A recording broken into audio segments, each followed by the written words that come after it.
हाँ जी सर, मुझे जानकारी नहीं थी इसके बारे में। तो भाई हमारे उत्तर प्रदेश पुलिस बहुत सही है, उन्होंने मुझे छोड़ दिया। तो इस नई पल्सर NS 400G के ब्रेक पैड चेंज हो चुके हैं। इसमें आपको सिमटर्ड ब्रेक पैड मिल रहे हैं। तो इसकी ब्रेकिंग कितनी अच्छी है, चलो टेस्ट कर लेते हैं इसको।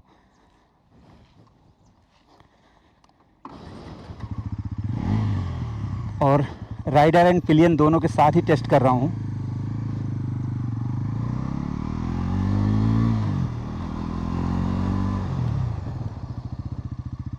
ठीक है, ये 40 की स्पीड में था।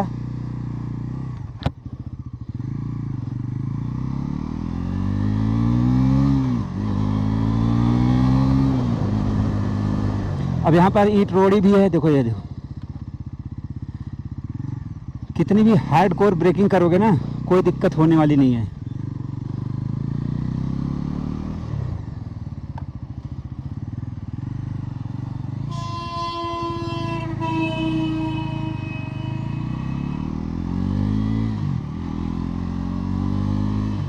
अभी तक मैं इस बाइक को लगभग 40 किलोमीटर चला चुका हूँ और 40 किलोमीटर में मैंने कई बार ब्रेकिंग की है, लेकिन आपको दिखाने के लिए मैंने दिखाया।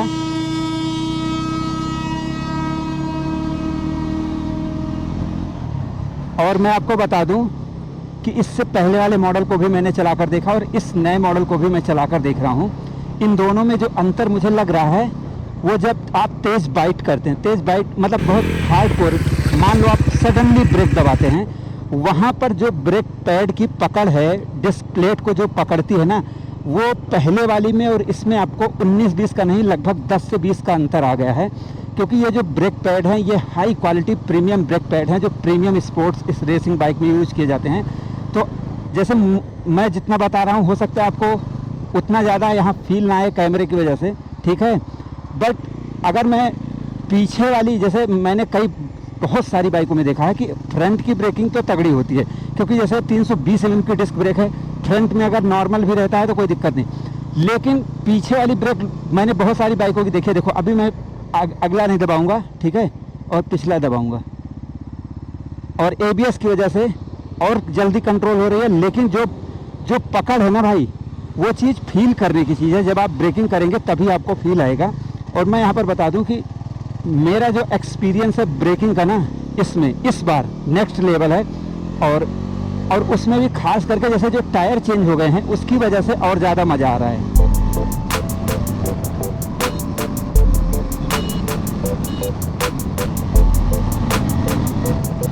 देखो 100 कब पहुंच जाती है आपको बिल्कुल पता नहीं चलेगा, ठीक है। तो ब्रेकिंग के मामले में आपको नो टेंशन लेनी है। अभी डबल सवारी चल रहा हूं, लगभग 40 किलोमीटर मैंने बताया चला लिया है। सीट कंफर्ट तो मुझे सही लग रहा है, बट कुछ लोगों को जैसे अब वो किस प्रकार से कपड़े पहनते हैं, उनको क्या क्या प्रॉब्लम होती है वो मैं नहीं बता सकता हूँ। बट मुझे जैसे अभी जैसे कुशनिंग में कोई प्रॉब्लम नहीं है। अब जैसे 150-200 किलोमीटर अगर मैं चलाऊँ तो वहाँ पर हो सकता है मुझे पता चले, लेकिन अभी यहाँ पर मुझे तो कोई प्रॉब्लम जैसे इसकी सीट को लेकर नहीं हो रही है। खास करके राइडर राहुल, तुम्हें पीछे बैठने में कोई दिक्कत हो रही है? नहीं। सीट टाइट लग रही है? नहीं। जैसे कुछ महसूस हुआ हो तो बताओ। नहीं भाई, मजा आ रहा है। तो जैसे यहाँ पर अब हम लोगों को तो भाई कोई प्रॉब्लम नहीं आ रही, बट ये राइडर टू राइडर वेरी करता है कि उनको कैसा लगता है। मुझे तो सही लग रहा है भाई, ठीक है। तो राइडर और ये कंफर्ट है। अगर आप सस्पेंशन पूछेंगे, देखो मैं सस्पेंशन कई बार मैं इसको गड्ढों में चलाया हूँ, सस्पेंशन बेटर है, ठीक है। और इस प्राइस रेंज में जैसे up side down for 43 mm का, पीछे नाइट्रॉक्स मोनो सस्पेंशन, तो शिकायत तो कोई नहीं भाई। और हाँ, एक चीज़ ये कि जैसे अभी मैं कहीं गड्ढे आएंगे तो मैं स्पेशली उसको टेस्ट करवा दूंगा, ठीक है, क्योंकि अभी तो मैं एक हाईवे पर चल रहा हूँ। लेकिन हाईवे पर जैसे स्टिफ नहीं लग रहा है, जैसे कि बहुत हार्ड लग रहा हो, पीछे का कूद ही नहीं रहा हो, जंप ही नहीं कर रहा हो। बट डबल सवारी पर मुझे ज़्यादा सॉफ्ट लग रहा है, मतलब मज़ा आ रहा है चलाने में। ऐसी कोई मुझे प्रॉब्लम भाई इसमें फील हो नहीं रही है, ठीक है। तो ये क्लियर हो गया। अभी कुछ चीज़ें और हैं, उसको क्लियर कर देते हैं। देखो अभी मैं रोड मोड में चल रहा हूँ, ठीक है। इसमें स्लीपर क्लच है, इसलिए फर्स्ट गियर से ही शुरुआत करेंगे और देखते हैं गियर कैसे चेंज होता है।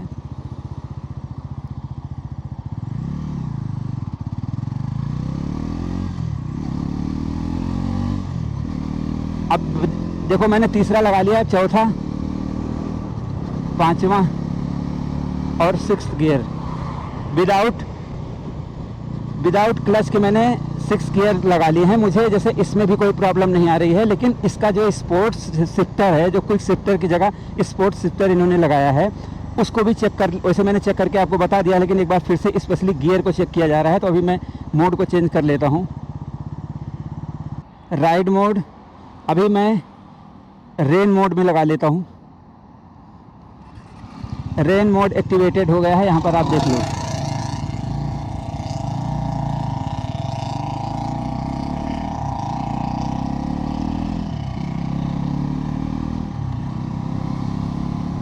देखो यहाँ पर भी गियर शिफ्ट में कोई प्रॉब्लम नहीं हो रही है, लेकिन एक बार यहाँ पर थोड़ा पिकअप भी देख लेते हैं।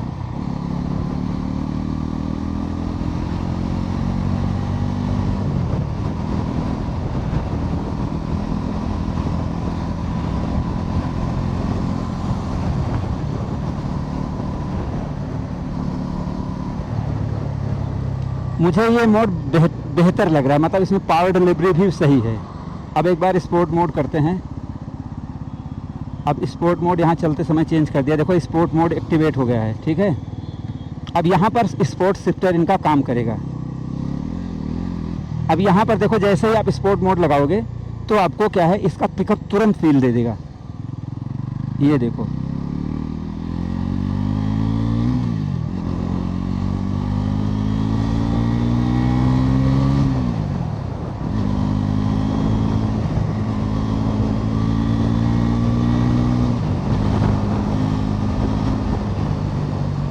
देखो जो अग्रेसिव राइडर हैं वो 100% स्पोर्ट मोड का यूज करें, ठीक है। यहाँ पर उनको बहुत ज़्यादा मज़ा आएगा। और ये मतलब यहाँ पर ये एकदम मॉन्स्टर प्रीडिएटर हो जा रही है। स्पोर्ट मोड लगाते ही ना नॉर्मल महसूस ही नहीं होता, ऐसा लगता है बहुत भयावह पावर आ चुकी है। और यहाँ पर जो गियर शिफ्टिंग है वो और ज़्यादा इजली। और हाँ, जैसे आप पूछोगे लैग कर रही है कि नहीं कर रही है, जैसे गियर शिफ्टिंग में क्विक शिफ्टर की जगह इन्होंने स्पोर्ट शिफ्टर का यूज़ किया है, तो आप पूछोगे लैग कर रहा है कि नहीं कर रहा है। भाई मुझे लैगिंग तो लग नहीं रही है, तुरंत रिस्पॉन्स हो रहा है। एक मिनट डाउन शिफ्ट कर लेता हूं मैं।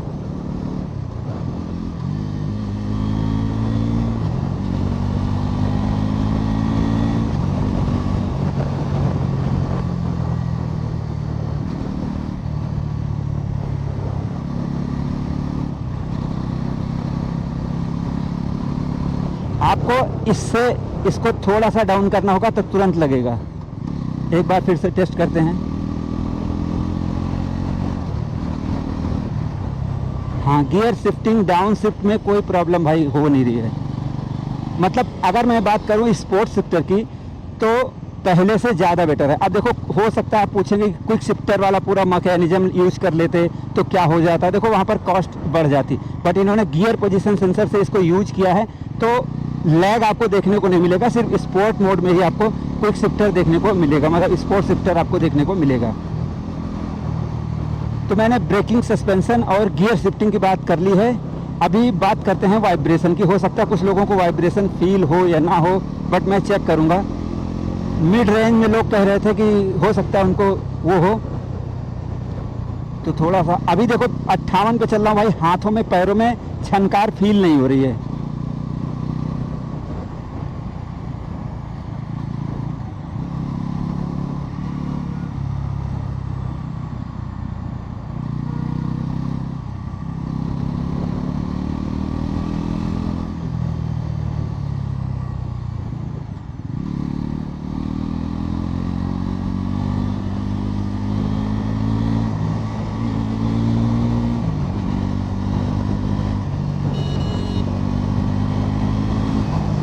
अब 80 पे चल रहा हूँ भाई, और क्या मिड लोगे।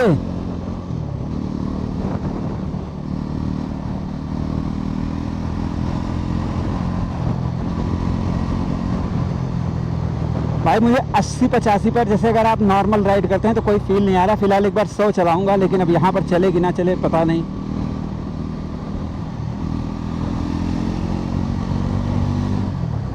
लेकिन एक चीज़ मैं आपको बताना चाहूँगा, जैसे कि अगर कोई चीज़ होती है तो वो फील करवाती है। मैंने इसको 130 तक भगा कर देखा, तो वहाँ पर मुझे अगर वाइब्रेशन बहुत ज़्यादा होती तो मेरा जैसे उसकी तरफ मेरा ध्यान जाता, लेकिन मेरा ध्यान गया नहीं। इसका मतलब आपको फील नहीं होगी भाई।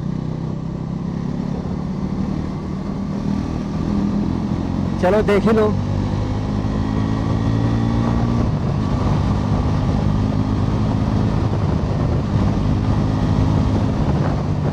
अब भाई 96-97 तक जा रहा हूँ, और कितना जाऊँ? लो 100 भी चला गया। देखो भाई 100 की स्पीड में भी मुझे कोई झनकार फील नहीं हुई। और इतना अगर आप कहीं चला रहे हैं इस जैसे हाईवे पर, तो आप 100 110 ये जो चलाएंगे यहाँ पर आपको वाइब्रेशन फील नहीं होगी। अभी आते हैं मेन टॉपिक की बात, ठीक है। स्पोर्ट मोड में मैंने चला लिया। अब एक बार इसका मोड चेंज कर देता हूँ। अब मैं रोड मोड में लगा देता हूँ, जो मेन मोड है इसका। और यहाँ पर एक बार शुरुआत करते हैं। चौथा गियर है, दूसरा गियर है,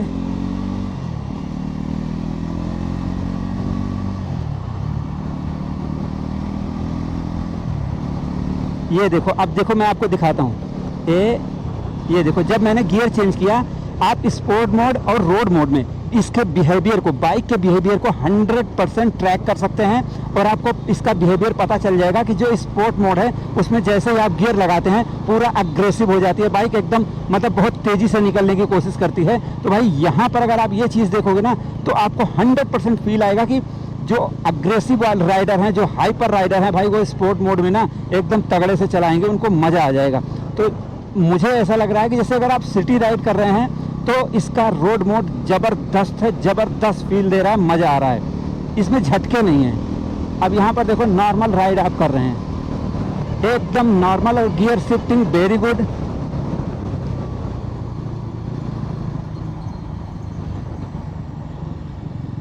एक बार ऑफ रोड मोड चेक कर लेते हैं।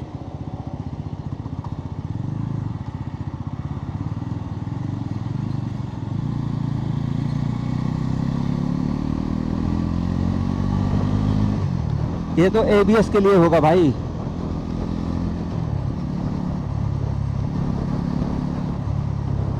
तो ये तो भैया सही है कुल मिला के। देखो सब 3 मोड जो इसके हैं, रेन, ऑफ रोड और रोड, ऑफ रोड और रेन, ये तीनों मोड हैं। ये आपको नॉर्मल फील देंगे। रेन वाला थोड़ा सा ज़्यादा नॉर्मल फील देगा, बट स्पोर्ट मोड एकदम इसका मतलब भौकाली है भाई। भौकाल क्या मतलब, मज़ा आ जाएगा आपको, तबीयत खुश हो जाएगी, आप कहोगे क्या चीज़ है स्पोर्ट मोड, ठीक है। तो ये तो हो गया वो। तो अब इस नई पल्सर NS 400G की परफॉर्मेंस को टेस्ट करने का टाइम आ गया है। और ये जो आप देख रहे हैं, ये मेरठ दिल्ली एक्सप्रेस वे है। इस पर मैं इसको चलाकर टेस्ट करूंगा, लेकिन पहले देख लो कि स्पोर्ट मोड में मैंने लगा लिया है। अब स्पोर्ट मोड में मैंने इसलिए लगाया है क्योंकि जैसे इसका जो स्पोर्ट शिफ्टर है वो स्पोर्ट मोड में ही काम करता है, ठीक है। तो अब इसको ऑन करते हैं और फर्स्ट गियर से शुरू करते हैं। अप एंड डाउन टेस्ट कर लेते हैं कि स्पोर्ट मोड में कैसा है। अब देखो विदाउट क्लच में शिफ्ट करूंगा,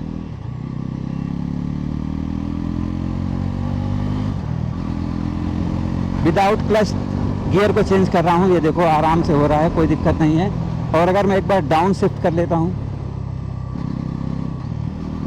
झटके नहीं लग रहे हैं बिल्कुल, देख लो।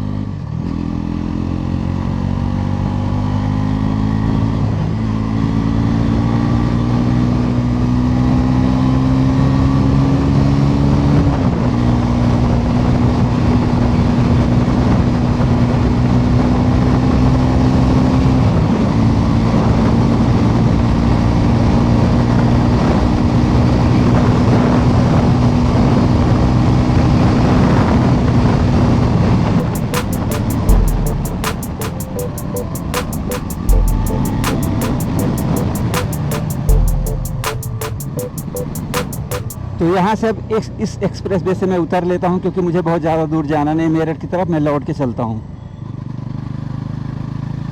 और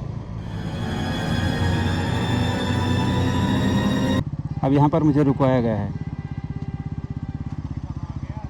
हाँ जी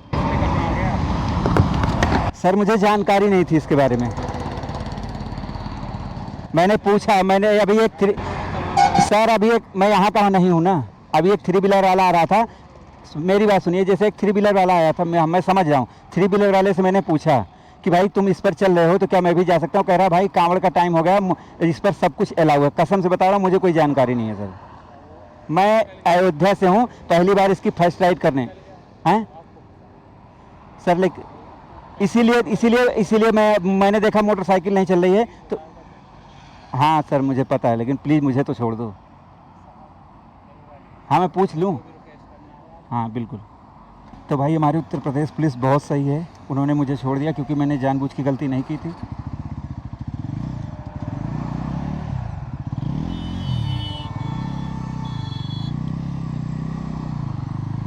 अभी बात करते हैं भाई जैसे इंजन के स्मूथनेस की, क्योंकि देखो इसमें 4 पिस्टन इन्होंने लगाया है जो कि हाई एंड रेसिंग बाइकों में यूज किया जाता है, और इसमें क्या है wear and tear and friction ये सारी चीज़ें बहुत ज़्यादा कंट्रोल होती हैं। तो इसलिए मैं बताना चाहूँगा कि इसमें आपको जो पहले वाली बाइक थी और इस वाली बाइक में, जैसे अभी देखो चौथे गियर में चल रहा हूँ और रोड मोड में हूँ, ठीक है, तो यहाँ पर आपको झनकार वाइब्रेशन या कुछ फील नहीं होगा। और हाँ एक चीज़ मैं आपको बता दूँ इसके पिकअप से रिलेटेड, 43 PS की पावर है, पहले 40 थी, तो ज़मीन आसमान का अंतर नहीं आएगा, बट 15 और 20 ये अंतर आपको आएगा, ठीक है। पिकअप में लाजवाब लगेगी।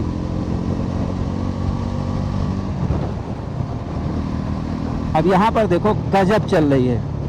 आप साइलेंसर पिकअप वाला पूरा काम पूरा कर दूँ ना, देखो मेरे हिसाब से मैं ज़्यादा उस चीज़ को लंबा नहीं खींचना चाहता, मैं इतना कहना चाहता हूँ ये बाइक फील करने की चीज़ है। एक बार चलाओ आपको पता चल जाएगा कि 4 पिस्टन क्या होता है, 4 पिस्टन क्या होता है। हाँ स्पोर्ट जैसे जो स्पोर्ट शिफ्टर है वो प्रॉपर क्विक शिफ्टर होता तो बहुत ज़्यादा बेटर होता, बट जैसे यहाँ पर पैसे कम रखने के लिए ऐसा किया गया है तो इसमें आपको मज़ा ही आएगा, दिक्कत कोई लगेगी नहीं, क्योंकि प्राइस भी कम है ना, तो आप प्राइस के हिसाब से शिकायत नहीं कर सकते हो। और मैंने इस बाइक में एक चीज़ नोटिस की भाई, जो मेरी पर्सनली नोटिसेबल पॉइंट है कि जब ये बाइक चला लो गर्म हो जाती है ना तो और ज़्यादा जैसे फील देने लगती है, और ज़्यादा मज़ा आता है इस बाइक को चलाने का, ऐसा मुझे लगता है, क्योंकि मैं काफ़ी देर से इसको लगभग 40-50 किलोमीटर से चला रहा हूँ, तो मुझे तो कुछ ज़्यादा ही फील आ रहा है। तो मैंने इसकी जो पिकअप रिलेटेड क्वेरी है आपकी वो सारी क्लियर कर दी, एकदम मस्त चल रही है भाई।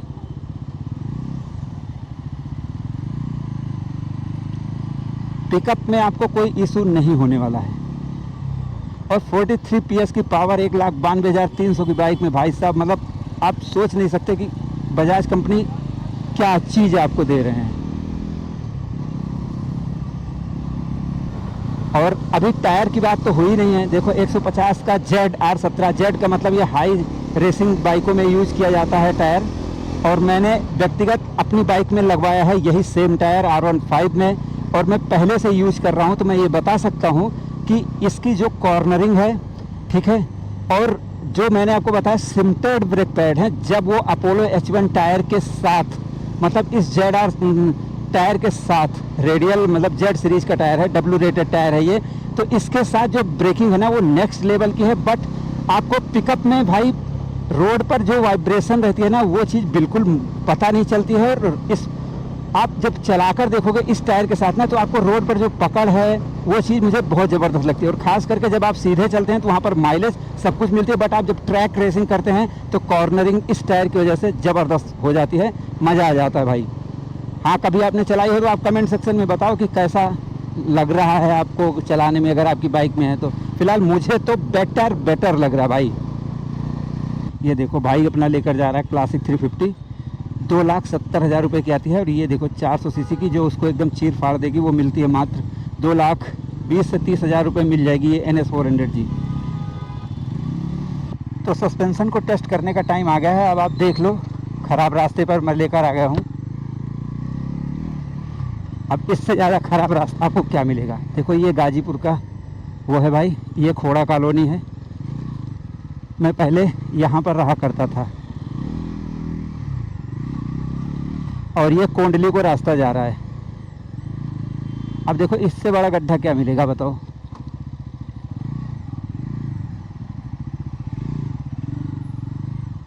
और यहाँ डबल सवारी पर सस्पेंशन को टेस्ट कर रहा हूँ, तो मैंने इसका सस्पेंशन टेस्ट कर लिया, एकदम फिट है, नो प्रॉब्लम, ठीक है, इस पर नो कमेंट। तो हम लोग इंदिरापुरम आ चुके हैं, ठीक है, अपनी मंजिल पर पहुंच गए हैं। अभी कुछ और चलाएंगे, उसके बाद आपको बताते हैं। नई पल्सर NS 400G की टेस्ट राइड में मैंने जो कुछ भी सोचा था ना भाई, वो ऐसा नहीं निकला, कुछ अलग ही निकला। आपको पता होना चाहिए कि मैंने 11:30 बजे इसकी टेस्ट राइड शुरू की, 5:30 बज रहे हैं, 60 किलोमीटर मैंने इसको चलाया। जब मुझे पता चला कि नोएडा में टेस्ट राइड करनी है तो मुझे बहुत खुशी हुई, ठीक है। लेकिन बाद में पता चला वहाँ मोटरसाइकिल चलाना अलाउ नहीं है। तो कहने का मतलब ये है भाई कि ये इतनी पावरफुल है ना कि नॉर्मल रोड पर आप इसकी टॉप स्पीड नहीं निकाल सकते। इतना पावर है कि एक्सीलरेटर ख़त्म ही नहीं होता, आप चलाते रह जाओगे। मतलब 43 PS की पावर ना कुछ होती है।